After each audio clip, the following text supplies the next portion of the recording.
सुहेल बड़ाइच साहब ने भी हमें ज्वाइन किया, उनसे भी बात करते हैं। सुहेल साहब, ज़ाहिर है तशवीशनाक सूरत हाल है पूरे खत्ते के लिए ही। ईरान हमारा हमसाया मुल्क है, हमारा इजराइल के को लेकर जो स्टांस है वो तो पूरी दुनिया जानती है, लेकिन इस वक्त अमेरिका से हमारे ताल्लुकात खासे मुस्बत ट्रैक पे चल रहे हैं। बड़ी ट्रिकी सिचुएशन है हमारे अपने लिए भी और खत्ते के लिए भी। क्या लगता है आपको, क्या ये फुल फ्लेज जंग का आगाज़ है इस खत्ते में?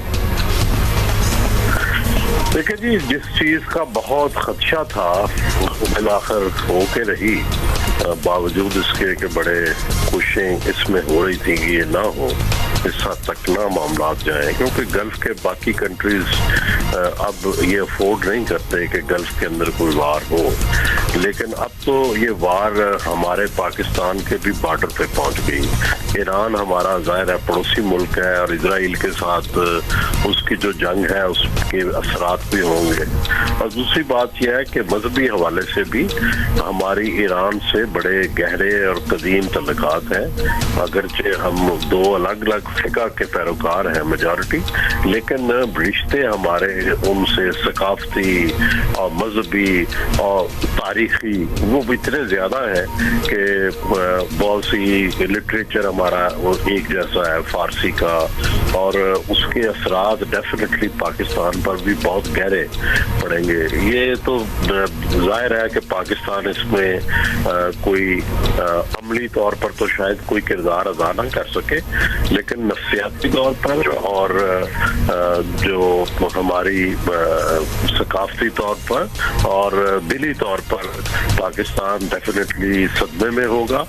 और वो इराक से पहले भी जो लीबिया में हुआ, जो शाम में हुआ, जो इराक में हुआ, लिबनान में हुआ, जाहिर है उसके भी एक असरात हैं कि पूरी जो मुस्लिम वर्ल्ड है ये इसका किस तरह से इसके साथ मामलात जो है वो दुनिया के चल रहे हैं। तो ये सारी बातें जमा हो के मेरा ख्याल है हमारे लिए भी खतरे की घंटी है, क्योंकि ईरान ने तो अभी सिर्फ न्यूक्लियर जो है वो कोई बम उस तरह का उनका सामने नहीं आया, ना उन्होंने कोई तजर्बा किया है, ना कोई दुनिया ने उनको उसकी इस सलाहियत को रिकग्नाइज किया है। लेकिन पाकिस्तान की ये सलाहियत रिकग्नाइज भी है और पाकिस्तान के बारे में ये नोन भी है।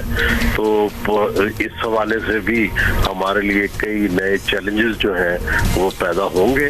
तो हमारी क़यादत का बड़ा तदब्बर का इम्तिहान है कि इस क्राइसिस के अंदर से हमने किस तरह चलना है। बेहतरीन तरीका तो यही है कि ये एस्केलेशन ना बढ़े, ना ये चाइना के लिए अच्छी है, ना पाकिस्तान के लिए अच्छी है। और इस एस्केलेशन में इंडिया के लिए भी एक बहुत बड़ा इम्तिहान है, क्योंकि इंडिया जो है वो उसके ईरान से भी बड़े गहरे तल्लुकात हैं, और ख़ासकर उसने जो ऑयल डील्स की हुई हैं और गैस डील्स की हुई हैं, लेकिन साथ ही इजराइल का बहुत बड़ा हामी भी है। और दूसरी तरफ वो इजराइल का बहुत बड़ा हामी भी है और बहुत सारी फौजी मशकें भी वो करते रहते हैं।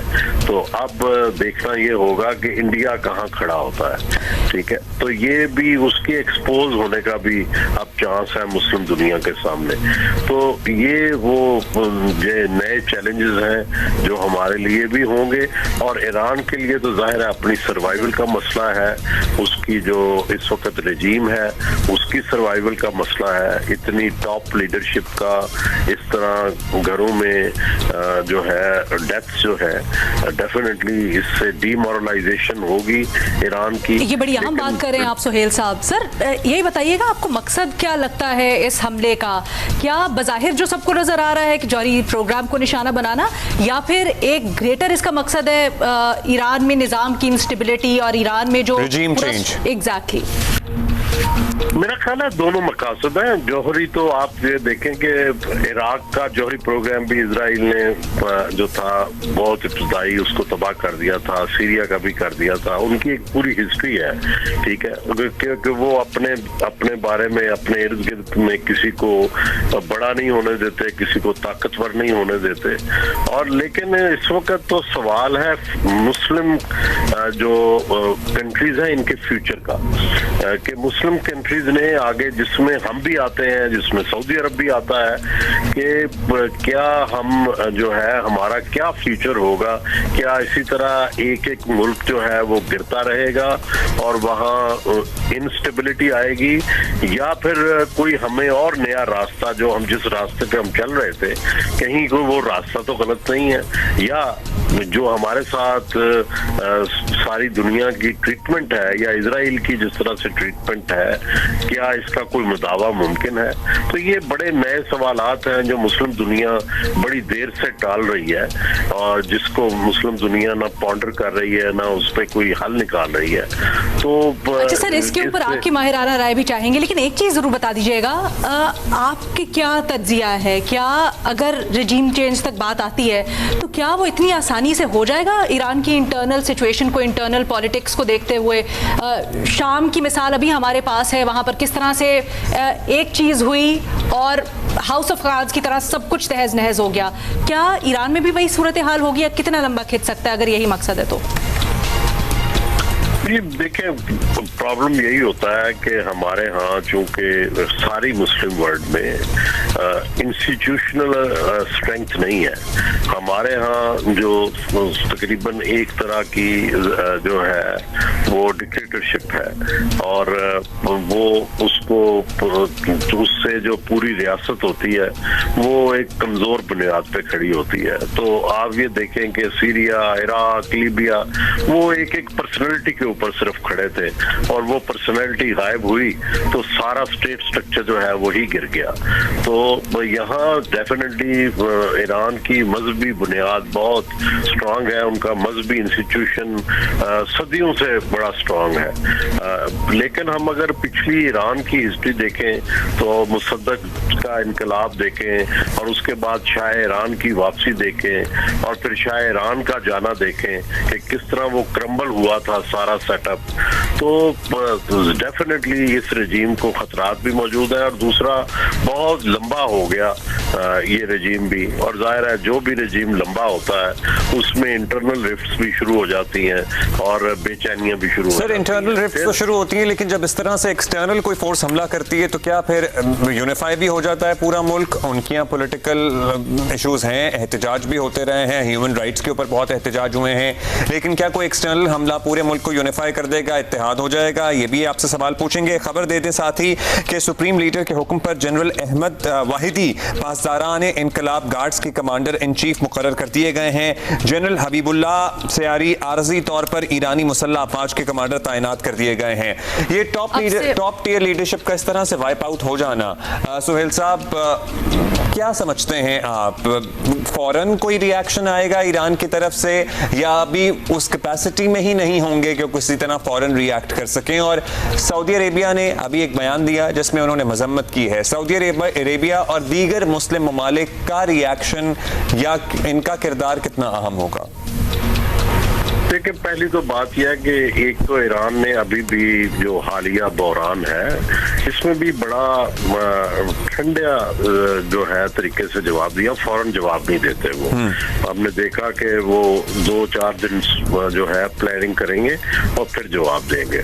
मुझे नहीं लगता कि वो फौरन जवाब देंगे। और दूसरा, डेफिनेटली इस तरह टॉप लीडरशिप जो है उसका चले जाना, तो उसको दोबारा से सेटअप को कंट्रोल करना और उसके अंदर करना वो इतना आसान नहीं होता। और मैं समझता हूँ कि ईरान के हवाले से भी ये इंतहाई कमजोरी है कि उनकी जो टॉप लीडरशिप है वो इतनी एक्सपोज्ड है और उतनी इसकी जासूसी हो चुकी है कि एग्जैक्टली उनके घरों पर अटैक हो गया। तो जबकि वो इसराइल से हालत जंग में तो कई दिन से थे, तो एक तो ये है। लेकिन दूसरी तरफ इसराइल की जो जालमाना जो कार्रवाइयां हैं वो आए रोज बढ़ती जा रही है और फैलती जा रही हैं, विच इज वेरी थ्रेटनिंग। और इसका मतलब यह है कि उसके इर्द गिर्द के सारे मुस्लिम हमसाए जो हैं वो उन सबको डिस्टर्ब करना चाहते हैं। तो अगर इसी तरह ये डिवाइडेड रही मुस्लिम दुनिया जो कि अब नजर आ रही है, तो मेरा ये ख्याल है कि मुस्लिम दुनिया जो है इसको फिर सीरियस थ्रेट है अपनी सारी सर्वाइवल के लिए, इनकी स्टेट्स को भी।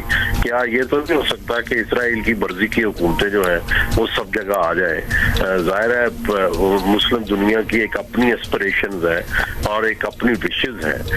जिस तरह इजराइल को ये हक हासिल है कि वो अपनी एस्पिरेशंस के मुताबिक अपनी हुकूमत बनाए, मुस्लिम दुनिया को भी ये हक हासिल है। लेकिन इजराइल ये छीन रहा है हक, और पूरी दुनिया में हम चूंकि डिवाइडेड है इसलिए उसका सिक्का चल रहा है। तादाद में हम ज्यादा, रिसोर्सेज में हम ज्यादा, ठीक है, लेकिन शायद अक्ल में और टेक्नोलॉजी में और इल्म में हम कम है। अच्छा सुहेल साहब, ये बताइएगा अमेरिका का किरदार, खासकर पाक भारत जंग के दरमियान आप देखें, ट्रंप एक नए मीडिएटर के तौर पर उभर के सामने आए हैं, कहते हैं वॉर भी नहीं चाहते। यहाँ पर उनका किरदार आपको किस तरह से लग रहा है, क्योंकि इस सिचुएशन में अमेरिका की पोजीशन बिल्कुल मुख्तलिफ है।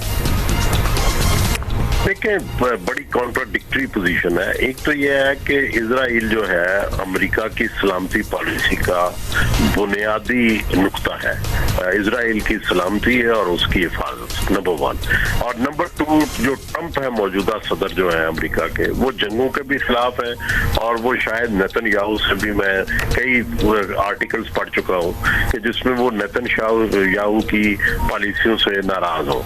लेकिन उनके लिए भी अब ये चैलेंज है कि वो क्या अपनी यहूदी लॉबी को नाराज करेंगे या वो ट्रंप की ये जो पॉलिसी है इस मौका पर कि वो उनसे नेतन्याहू से दूर रहेगा, तो इसका इम्तिहान होगा।